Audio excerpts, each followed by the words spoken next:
My topic of discussion is going to be inequality and social relations. And that's a big topic. And actually, this is an issue that is not new, but that is taking different shapes and is quite challenging for us, for our economic and political institutions, and for the world as well. So in a sense, we're in the process of designing the world for the next generation, and some of those challenges are quite real. So the argument is economic inequality are not new. They have always been around. And so this is not a new topic, but the nature of the inequalities have changed. And one thing we should remember is the last few centuries have been a period of amazing economic growth over time and over space across most countries. And when we look at where we are now, the standard of living now is so much higher than what it was a few decades ago or a few centuries ago. And sometimes we forget about that. We have come to a place where economic growth, again, has made an increase in the standard of living quite significant. We live, for most of us, who are much better off than our parents, our grandparents, and going further back in time. So all that did not happen by accident, in the sense, and trying to figure out how we got here is important. The bigger challenge is what's going to happen next. And so changes in the patterns of inequality is one of the big topics. And what we have seen over the last few decades is a rise in income in developed countries, and developing countries didn't do quite as well. So this is a story about the great divergence, a developing country being left behind and developed country doing very well. And Europe is part of developed country. The rise of the standard of living in Europe and a developed country has been pretty amazing. And you can look at stories, great success stories of improvement in economic development. Just to pick an example, South Korea over the last 60 years have gone from a developing country, very poor, to a rich country now. And this is a great success story, and we got here, in a sense, not by accident. It was byproduct of policy that worked well. And the interesting part is what is new now is we have seen a rise in within-country income inequality. And the part that is interesting, that is new, is that seems to be happening everywhere. That seems to be happening both in developing country and developed country. So for developed countries, this is quite a challenge. If we look at the story of what happened in the 1950s, 1960s, 1970s, rapid economic growth and reduction in economic inequality. And that was true in most of the developed countries. And this was a good time in a sense that under those conditions, counting for economic growth basically did the job. People were made better off, and almost everybody was made better off. There was reduction in income inequality. So out of this, the story says, hey, just focus on economic growth and everything is going to be fine. Actually, this is no longer true. And what is new is now we still have patterns of economic growth. What is new is actually the rate of economic growth has slowed down in developed countries. And not a lot, but and there is still economic growth. So there's still rich countries that are still improving standard of living. What is new is actually the distribution of the gain from economic growth have become very different. And the new aspect of the economic and political evolution is the median income in developed countries has not changed much over the last 20 years. While the income of the rich has increased a lot. There has been economic growth, but the distribution of the economic growth has been skewed toward the upper class, the upper side of the income distribution. So this is actually quite significant. And the argument is 50, 60 years ago, economic growth meant everybody would be better off. If you are poor, you're likely to benefit. Now, if there is economic growth, the rich benefit, and actually, the median household or the poor do not share some of the benefits. And the stagnation in the median income is something that was not true 50 years ago, and is one of the new characteristics of the process of economic development we have seen. So the argument is, why is it happening? And what's going to happen next? So this is different, and the argument is it's different for reasons that I think we need to explain, and we need to understand how the process has changed, and we need to understand what we need to do in a sense to manage the story about changing patterns of inequalities. And the big argument is the fact that economic growth does not necessarily benefit the poorer member of the household. This is a new argument. This is true in developed countries. This is true also in developing countries. So this argument now is actually everywhere. And so the rising issues of inequality is quite an interesting story. So the question is what to do about it. Can we understand it a bit better? So actually, my argument is this is a place where our level of understanding is still somewhat limited, and we need to refine that. And we need to understand a bit better how we got where we are and what we need to do next. So the policy implication of some of those new changes. So the standard economic story 50 years ago was do everything you can to create economic growth and everything will be fine. I think this argument is becoming much weaker, and just simulating economic growth does not imply that everybody will benefit. Distribution of the benefits matter. So I'm going to argue that actually we need to bring equality as part of the analysis. And my argument is going to be focusing on the role of fairness. And fairness is actually something that human behavior reflects. And most people are concerned about fairness, although the expression of fairness varies. And my argument is actually we need to bring fairness in economic analysis. And the part that is a bit challenging is fairness is a concept that economists have discussed, but have not been able to refine in a way that has been very useful for policymakers. And one of the challenges is actually fairness depends on the social structure. And social structure matters. And this is one place where actually it means that we need to take social structure into consideration more explicitly in our economic analysis. So social structure, this is an argument that actually is not new. Sociologists have known for a long time, forever actually, that social structure matters. The argument presented by sociologists and anthropologists and economists. This is the place where economists have minimized the role of social structure, while sociologists and anthropologists have spent a lot of time documenting the role it played. So this is an argument about trying to bridge this gap. And the argument is this is crucial to understand a bit better the evolution of society and the way it deals with inequality. So that's what I'm going to do. I'm going to focus on linkages between fairness, economic efficiency, and social relations with implications for policy. So this is quite a challenge. And one of the arguments is fairness and efficiency don't always go together.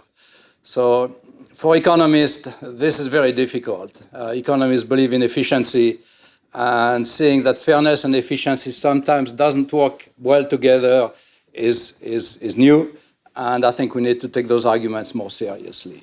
So in a sense, this is a serious challenge of broadening our view of the world and deepening our analytical tools to understand how the world works. And efficiency is still part of the story. Economists are very good at focusing on efficiency, bringing social structure, and my argument, the role of fairness, is work that needs to be done. So that's where we are going. Just an overview. Man is a social animal. When you talk to sociologists and anthropologists, they take that for granted. Economists tend to focus on the individual. And in a sense, this is fine. Individuals are the ones making the decision. But the fact that individuals are in society and then social interactions matters is also important. And again, for sociologists and anthropologists, this is given. For economists, well, our theory is based on individual behavior, and then you aggregate it without focusing a lot of attention on the role of social interaction, social structure, social networks. So this is a place where I think we need to expand our analysis. Bringing fairness in the analysis is part of the argument. economists have defined fairness as the absence of envy. And the good news is actually this is fully consistent with microeconomic theory. And in that sense, we don't have to give up the theory to bring it in. And my argument is actually we have some basic tools to start addressing some of those issues. We just need to be more effective in figuring out how to use them. The other argument is why should we care about fairness? And when you ask individuals, for example, if they are asked to choose between different sharing rules, for example, how to cut a cake, and when the distribution of welfare associated with those decisions is very unequal, typically people reject it. And whether it's efficient or not, this is a hint that at some point efficiency is not everything. And how the cut gets divided matters.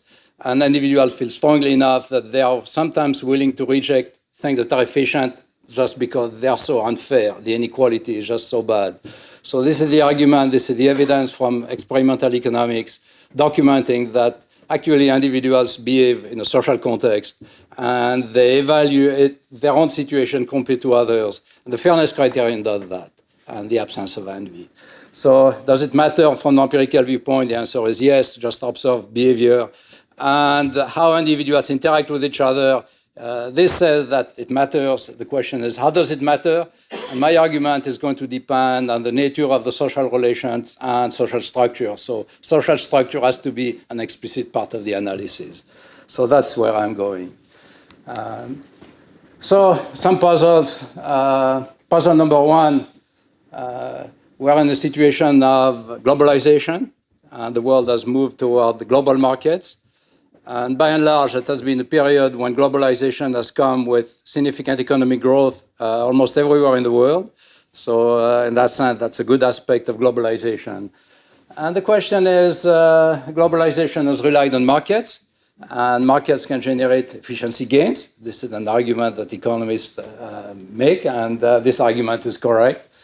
One of the questions is, when you have market exchange, does fairness actually matter?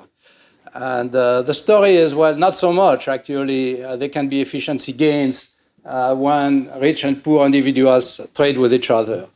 And are they willing to trade with each other when their efficiency gain? The answer is yes. And actually, social relation is not necessarily part of the story. Often it's quite the opposite. When you have individuals who are part of the same social networks, they are not particularly interested in trading with each other through market mechanism. If you want to sell your car, you might not want to sell it to your friends.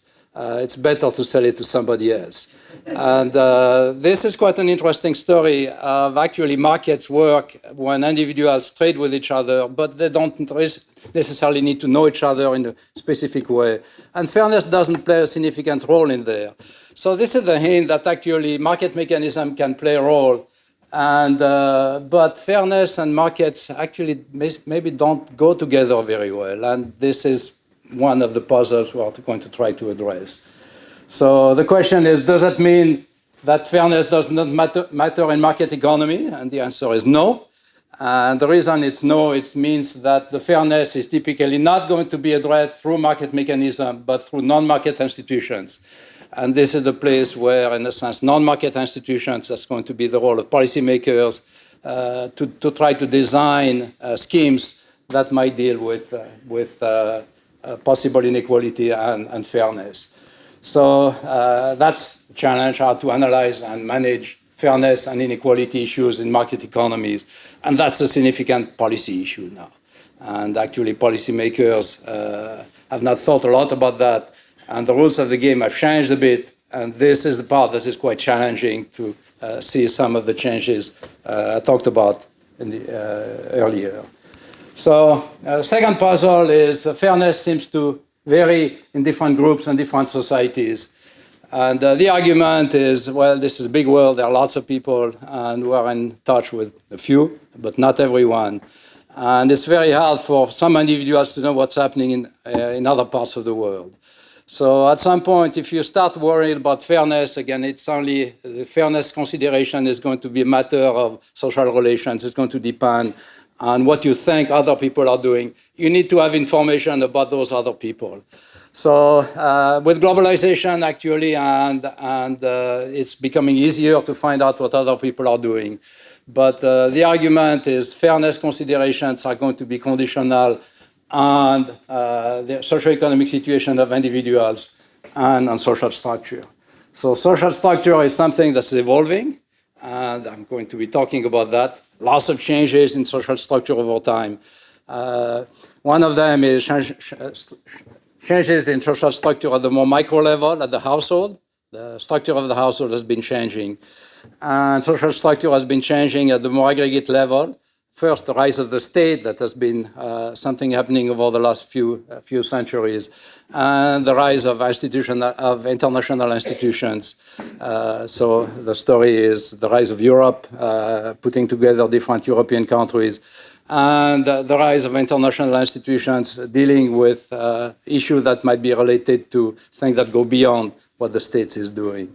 So again, for economists, the role of WTO in dealing with globalization, but more generally dealing with any economic and political issue that might be relevant. And some of those issues are motivated by distribution issues. When something bad happens in some part of the world, again, what should we do?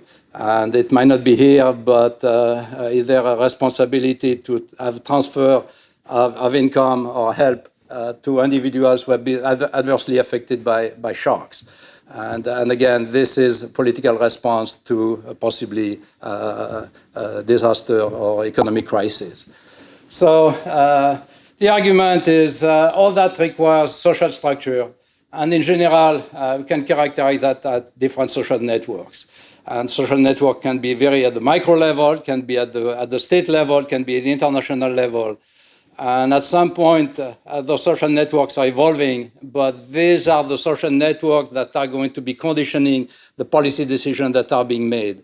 And as they evolve, again, the policy decisions is evolving, and we need to understand a bit better how it works, and figuring out how the process works and make it work a bit better.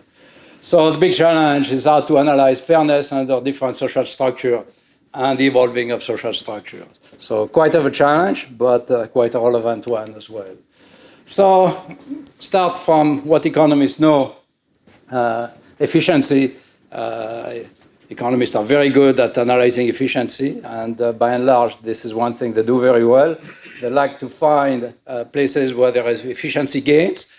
And when we do things that are not efficient, again, economists are the first one pointing that out. So this is an area that is the strength of economic analysis, and there has been lots of progress done along those lines. So fairness is the part where actually we can bring fairness in economic analysis. This is fully consistent with our theory.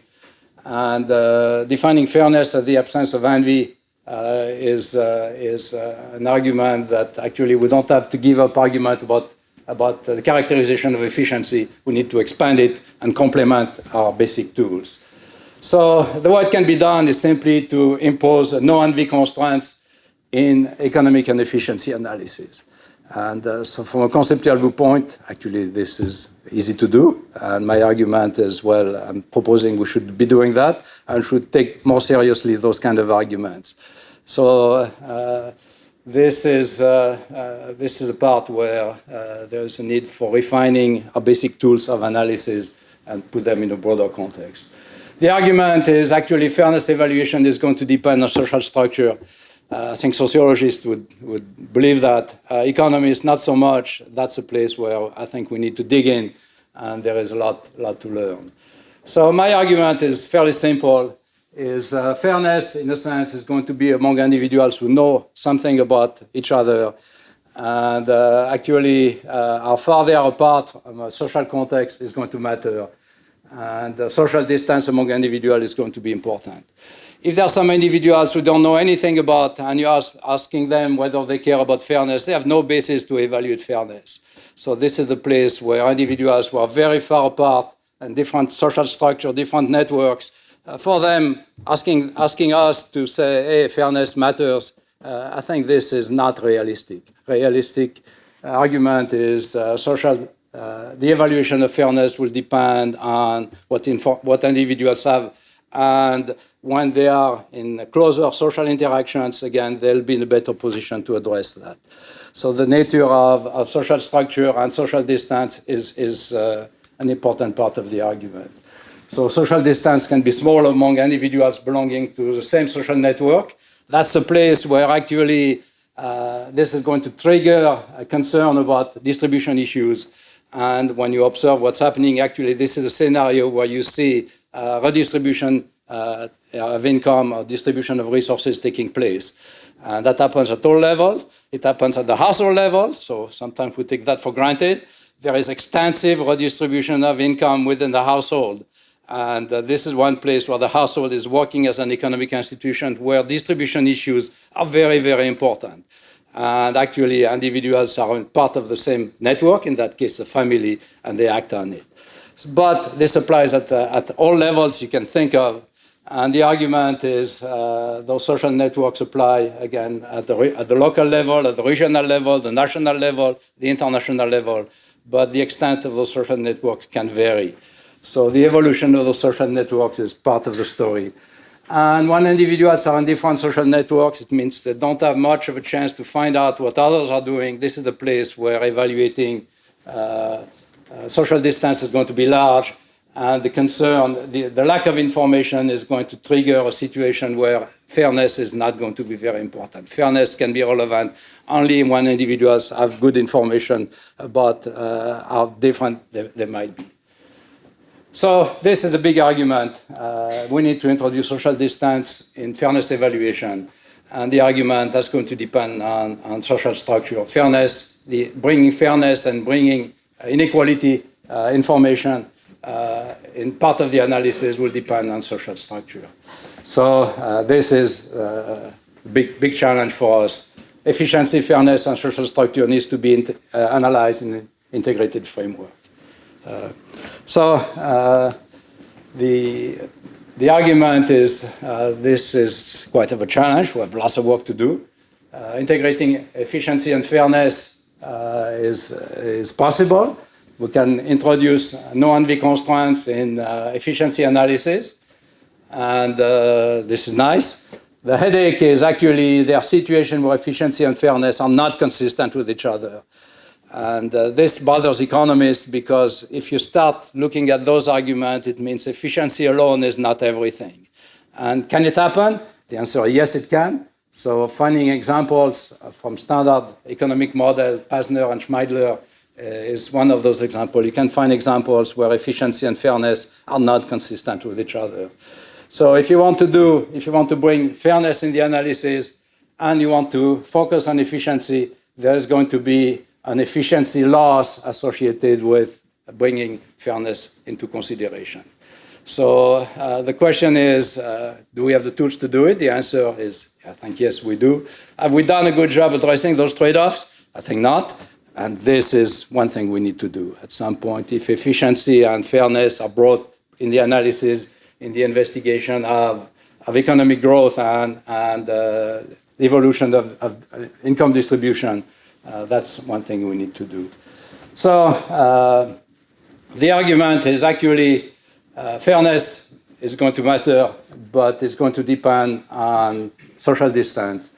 And so if social distance is very large, maybe fairness considerations are not going to be very important. This is a scenario where efficiency and fairness are going to work out just fine, and because fairness is not very important. But there are conditions under which fairness will be more important. That's going to be when social distance are small, and that's going to depend on the structure of social relations and the structure of society. So again, at all level, at micro level, that would be within the household, it could be at the local level, individuals who work together in the same village, same neighborhood, state level, international level, with different social networks being relevant. So the argument is the family actually is a great example of a social network that has always been around. And we take that for granted, and economists sometimes take the family as the unit of economic analysis because it's easier, and that avoids the issue of trying to figure out what's happening within the household. And actually what's happening within the household is very important, and this is one of those places where both efficiency and distribution issues are very important. And the story is a simple argument. is the family has been the building block of society forever. And the argument whether the family, no children will be able to survive under selfish parents. And this is obvious, actually, but so obvious that at some point we have not quite figured out how to analyze it. And the argument is there are extensive redistribution schemes taking place within the household, and they're happening toward redistribution income to our children. Without that, again, children would be very badly treated, and society would be doing very poorly. There is extensive redistribution of income taking place among household members. And this is particularly true in developing countries where the role of the state is not well developed. And pick the case of African households in rural areas. And remittances is a huge part of household income in African households. And this is redistribution of income within the extended household. This is a big household. And some people go and leave the household, have a job someplace else, and send money back home. And in Africa, about 50% of rural household income comes from remittances. So how does it get managed? This is actually a redistribution scheme within the household. It's extensive. It plays a huge role in allowing the household to survive under difficult conditions. So this is a place where actually those redistribution schemes happen. They are not managed by government. They're happening at the decentralized level. And the argument that the fact that they happen at the decentralized level is they correspond to basic characteristics of human behavior. Individuals are willing to transfer resources toward others, and that takes place within the household. So this is a hint that redistribution of income within the household is a big example of the role of the management of redistribution issues. And the part is that was always true. This is still true in developing countries. And this is less true in developed countries, and one of the reasons is the rise of the state. The rise of the state is something that has been happening over the last few centuries. And actually the state is in a higher level of social interactions. And the argument is, well, actually there are a number of things that the household cannot do very well in its own corner of the world. And there are some aspects of social interaction that can be managed at the more aggregate level. That's why the state developed. And the state has been extremely successful, actually stimulating a situation of economic growth that has benefited almost everyone. So this is quite an interesting story. The rise of the state raises the issue of, in a sense, how do we manage the economy? And the argument is how we manage distribution issues within the household. So lots of aspects of that. And some of those have been studied. Others are still work in progress. The argument is the state has been associated with rapid economic development, most places, globalization, in general, it has been good. Rise in capital accumulation, both physical and human capital. Investment in human capital has been a big part of the process of economic development, and the state has played a significant role in that, again, stimulating investment in education and income redistribution policy. So what you don't find, for example, in African states is the role of the state in redistributing income. In developed countries, in Europe, the state plays a significant role in redistributing income.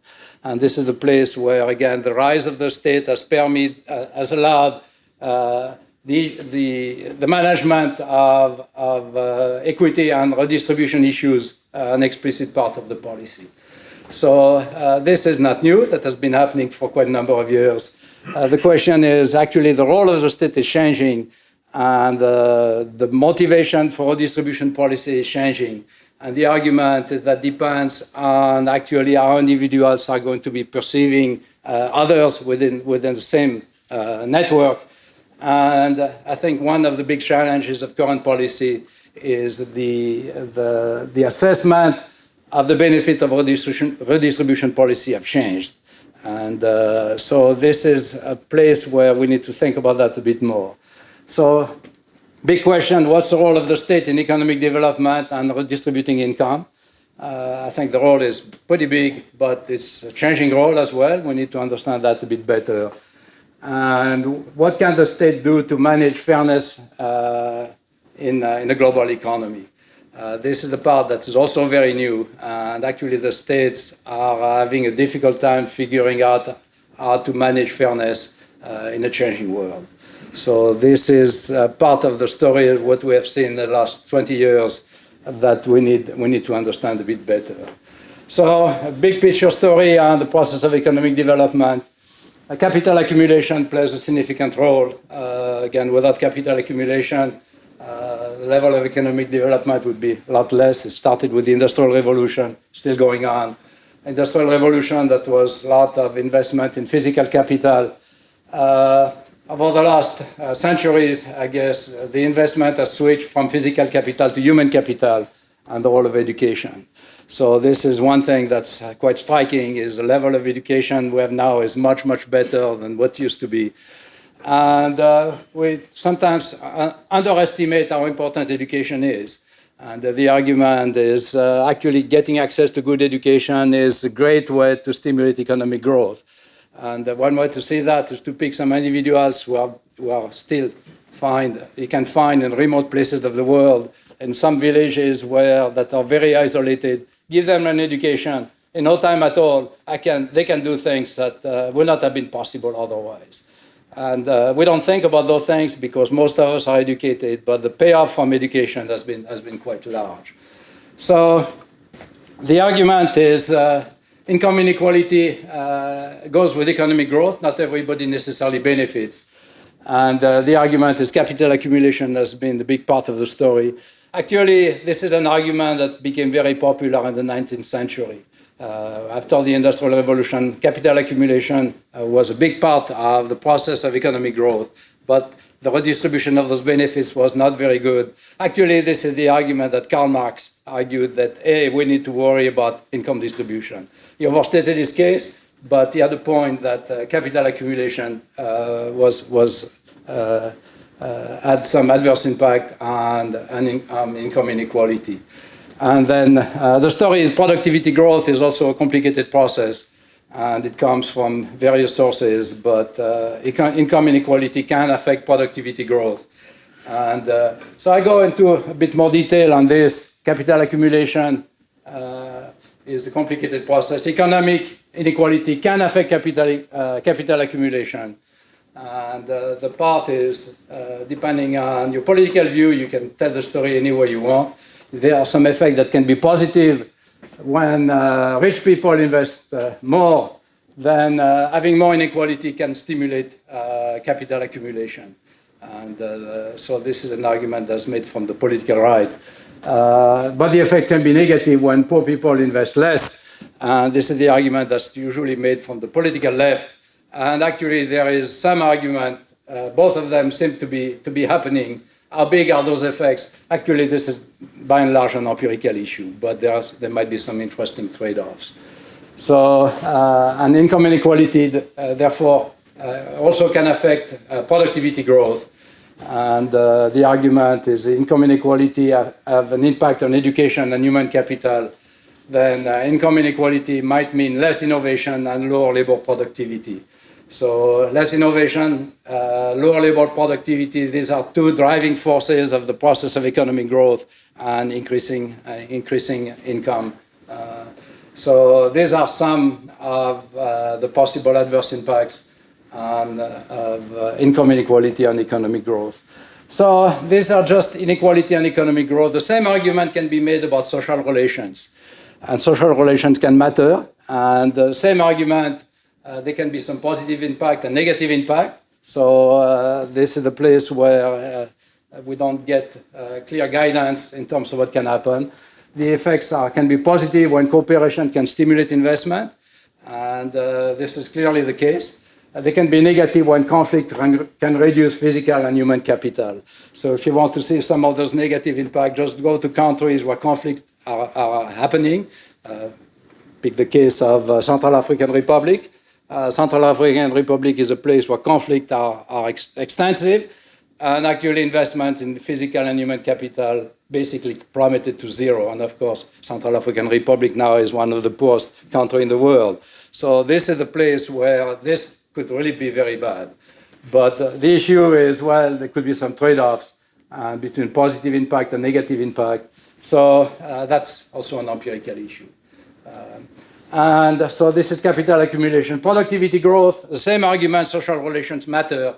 And the argument, social networks can help stimulate investment and innovations. And there is a fair amount of evidence supporting that actually, if you want to come up with something new, it's useful to talk about other people who are thinking about similar things. That might speed up the innovation. You get new ideas, and you'll be able to develop things in a more refined way.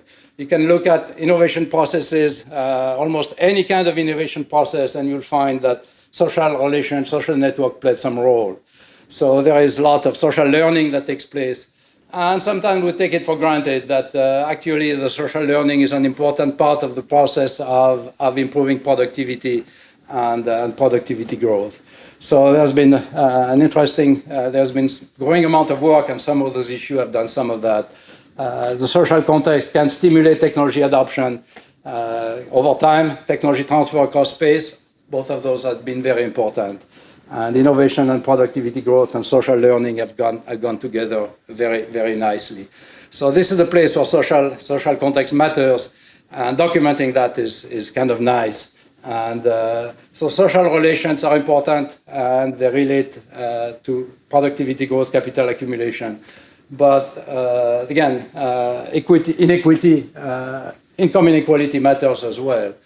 So the argument is, at some point we need to integrate all those arguments. And when there is forms of inequality that seem to be fairly large, a fairness concern might arise and might motivate redistribution from the rich to the poor. So again, lots of examples of this. Within the family, the case of remittances is very obvious. Nobody is forcing anybody to redistribute income within the household. But does it affect the welfare of the household? Does it affect the welfare of household members? The answer is yes. And pick the case of developing country where actually this is the main means of redistributing income among individuals. And for the survival of the household in African context, where things can be very difficult, lots of poor people, actually this is absolutely crucial. So the interesting part is with the rising role of the state when the state is developed. So this is the role of economic policy. And when you make the argument across states in the world, this is the role of international aid. And these are all transfer mechanisms that have to be managed, that have to be decided. And the question is, how do we manage that? At what point of time is it appropriate to have redistribution schemes, and how should they be designed? So these are all fundamental issues, and in a sense, we've been dealing with those. With the rise of state institutions, again, that has been a story for several centuries. The rise of international institutions, this is mostly the last 60 years with post-World War II. And it's a bit of an interesting story that some people sometimes don't think about what would happen without those institutions. And in some ways, people who have not gone through the war might tend to discount the usefulness of international institutions. And the argument in World War I happened mostly by accident. It was not planned, and most people thought it would not happen, and it happened, and the social cost was huge. And at some point what was missing at that point is just the ability of political leaders in different countries to be able to talk with each other. So people who are dismissing the role of international institutions might be putting themselves in a situation where they might repeat the mistake that were made leading to World War I. And so this is a place where history can be a useful teaching guide. Those international institutions are very important, and when there are conflicts that are arising, I think we need them to try to diffuse some of the problems and avoid some of the mistakes that were made. The case of World War I is one of those great examples. So in terms of the redistribution and economic policy, take many different forms. Progressive taxes is one of those, and actually progressive tax is just saying, well, individuals who are richer are going to pay more, and individuals who are poor are going to pay less. This is one way of redistributing income. And by and large, again, most of the states have progressive taxes. That's an integral part of income redistribution policy. Disaster assistance, same argument when something happens to some particular individuals in some part of the world, helping those individuals, the state typically is going to step in. And the argument is, why do we do it? And actually, there are some argument that redistributing resources and income toward individuals who have been affected negatively by some outcome is desirable. And again, if you are truly selfish, you will not do it. You would do it only to improve the story about distribution of welfare. Welfare programs targeted toward the poor. Again, that has been part of the story of what happened in developed countries over the last few decades. And the argument is actually the story of 1950s, 1960s, 1970s. Welfare programs were put in place to help the poor. And in developed countries, you have seen decline in the poverty rate because of that. So the argument is poverty is subject to management.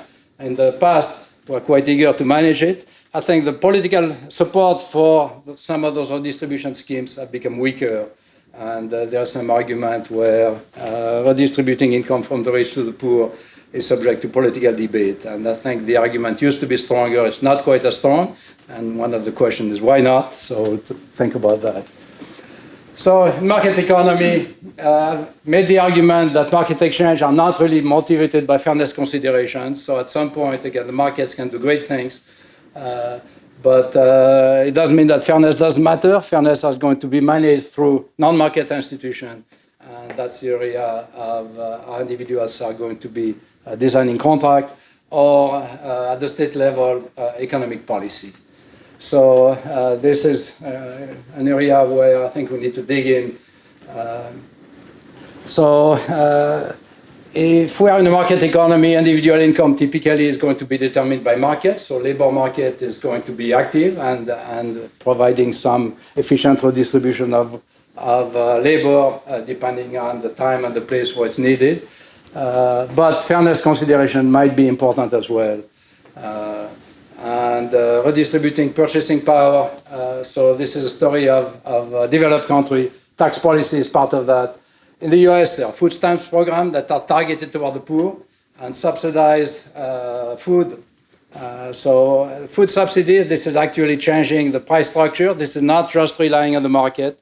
And the argument is if some individuals are so poor, it might be that their income is so low that for current market prices, again, they might not be able to buy enough food to avoid malnutrition.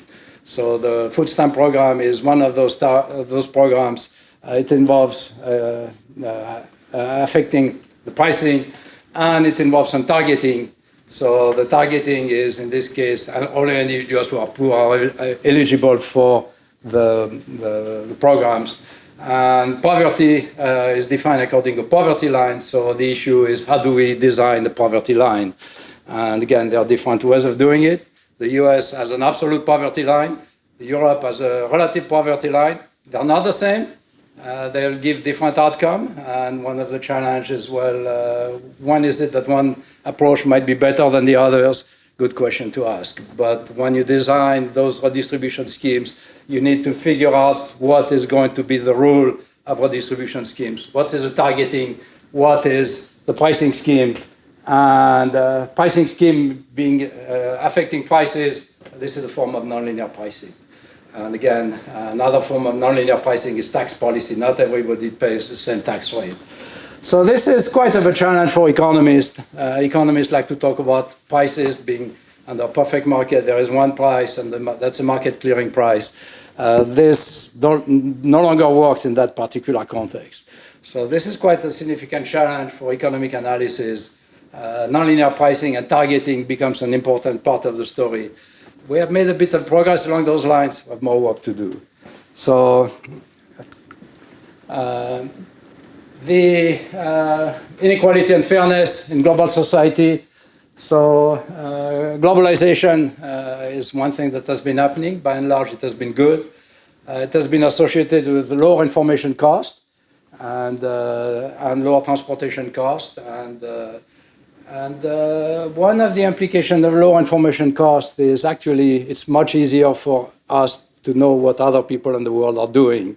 So social distance has actually declined because of, in that case, the information revolution technology. And this matters in many ways. And one of them is actually, if people care about fairness, when you find out that there is somebody far away who are much worse off than you are, then actually you might be willing to respond to it. And can we design a scheme to respond to it? Well, actually, the NGOs have done that very effectively. And the argument, if you watch some of the advertising on TV, they're showing a child, again, who is in a very poor country in the world that doesn't have access to good food, good education, good infrastructure, and says, well, would you be willing to help? And the NGOs are using that for fundraising. And nobody is forced to give it, but the argument is actually this is just stimulating the fairness argument that is present in all of us. And this is lowering information cost and stimulating this. The NGOs have been very good at implementing redistribution schemes. And again, that takes place outside of government institutions. So this is designing contracts, again, that are going to make it easier to redistribute income across individuals under a particular situation. So implementation of redistribution policy, actually lowering social distance should make it easier. And by and large, this has been the reason why in developed countries there has been a rise in redistribution schemes between the rich and the poor. That has been less true in developing countries and in the places where the state institutions are weak. Basically, the state doesn't do much income redistribution. So the story is having an effective state institutions and good information about what's happening within the state is key to implement good redistribution policy. Weak state is not going to make this possible. And pick the case of the role of the government in redistributing income among a household in Africa. The role is fairly small. Basically, the state is not in a very good position to do that. So the strength of state institutions matters. And then even if social distance is declining, again, having a political institution that can be effective in managing those issues is an important part of the story.